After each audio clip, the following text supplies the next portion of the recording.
Greetings once again. It's time for Shelf Life Book Reviews Online, where I present to you, the faithful reader, a book that I think you should check out. And the book this time is The Life and Lies of Charles Dickens by Helena Kelly. This is published by Pegasus Books, and it retails for $39.95. Charles Dickens was one of the most noted English authors of all time. He created such memorable characters as Ebenezer Scrooge, Tiny Tim, Nicholas Nickleby, David Copperfield, and many more. He also wrote such great books as A Christmas Carol, The Pickwick Papers, Nicholas Nickleby, Great Expectations, and so many more books. He lived from 1812 to 1870. And when he died, a good friend of his, John Forster, wrote the definitive biography, which really has withstood the test of time until this very day. But now comes another book by Helena Kelly, where she calls The Life and Lies of Charles Dickens. She really tears apart a lot of preconceived notions about Charles Dickens. Now, as she often says throughout the book, she says, well, maybe and possibly. So I guess you have to take a lot of the book with a grain of salt. Like, she writes well, she's researched it well. She's a competent writer. She wrote a noted book about Jane Austen a few years ago. But in this book, she talks about Charles Dickens growing up. When he was 12 years old, his parents were in deep financial trouble, and they went to a debtor's prison. Now, he supposedly went to work at Warren's blacking factory, and he tried to make money for the family. Now, as Helena Kelly says, possibly he didn't work at that factory.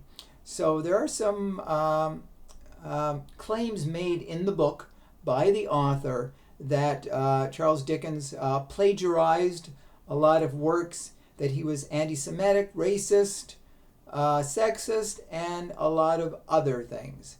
Now, like I say, you can draw your own conclusions based on the book. The book has many pages of notes, so it's well researched. There's no question about that. The question is everything as factual as Helena Kelly makes it out to be?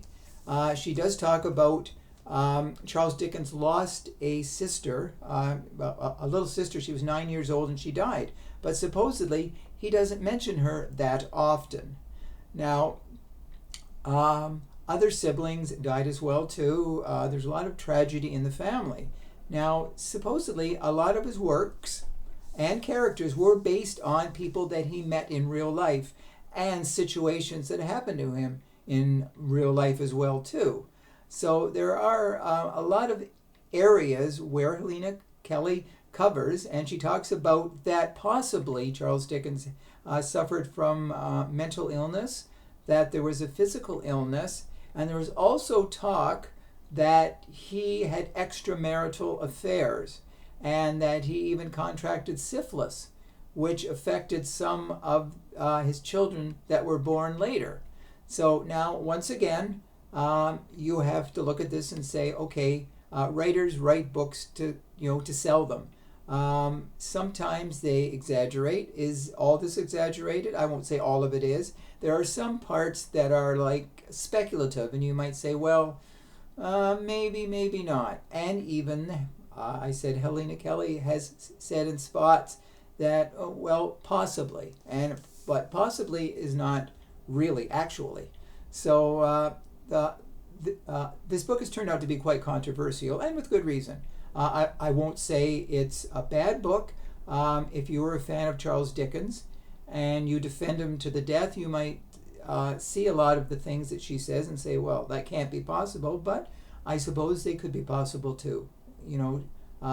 She's a good researcher, so you read the book and you draw your own conclusions. So I will say The Life and Lies of Charles Dickens is a fascinating book. My favorite book of his was A Christmas Carol, and I did not know a lot else about him. So I've learned a lot about his possible life and his shortcomings as well too. So anyways, If you do purchase this book, let me know if you do agree with my review. But thank you for watching. I will be back again with another great book. Until then, stay safe, stay sane, stay in touch, and I will see you at the bookstore. Bye for now.